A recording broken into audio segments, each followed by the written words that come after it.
Salam dostlar.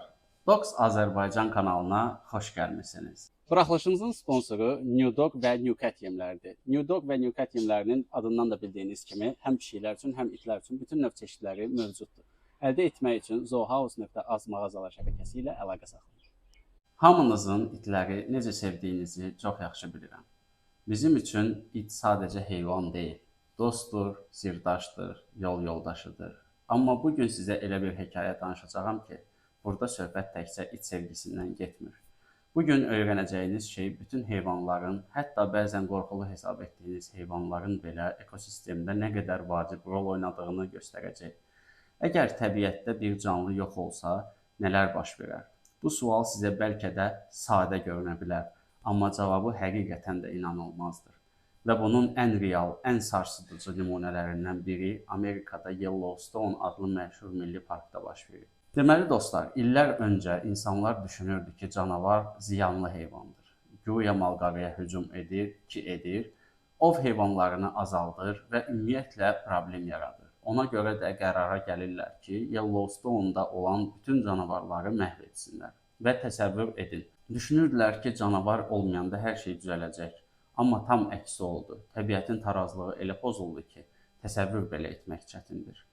Canavarlar yoxa çıxan kimi marallar partlayış kimi çoxalmağa başladı.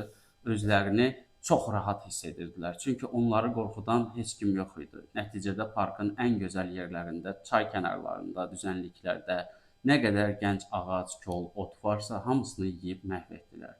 Söyüd, qovaq, ağcaqayın hamısı yoxa çıxmağa başladı. Ağaclar yox olduqca bu dəfə boğurlar, yəni bizim bildiyimiz qunduzlar parkı tərk etməyə başladı. Çünki onların əsas qidası həmin ağaclardır.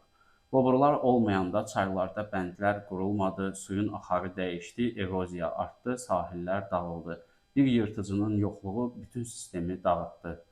Üstəlik canavar olmayanda koyotlar, yəni çaqqallar həddindən artıq çoxaldı. Onlar da dovşan, gəmirici, quş, nə vardısa azaltdı. Quşlar yuva qura bilmədi, ayıların da davranışı pozuldu, təbiət tam xaosa düşdü. Aradan 70 il keçdi və nəhayət alimlər başa düşdü ki, bu böyük səhv olub. 1995-ci ildə qərara gəldilər ki, canavarları yenidən Yellowstone'a qaytarsınlar. Kanadadan 31 canavar gətirib parka buraxdılar. Və burada möhtəşəm bir möcüzə baş verdi. Canavarlar qayıdan kimi maralların davranışı dəyişdi, artıq çay kənarlarına rahat girə bilmədilər. Təhlükəli zonaları tərk etdilər. Bitkilər dincələrək yenidən böyüməyə başladı. Gənc ağaclar 5-10 dəfə çoxalmağa başladı. Boğurlar geri qayıtdı, bəndlər tikildi, gölməçələr yarandı, quşlar artdı, balıqlar artdı, digər heyvanlar da geri döndü. Və ən inanılmaz hissə nə idi bilirsiniz? Çayların axarı dəyişdi, sanki canavarlar qayıdıb çayları düzəltdilər.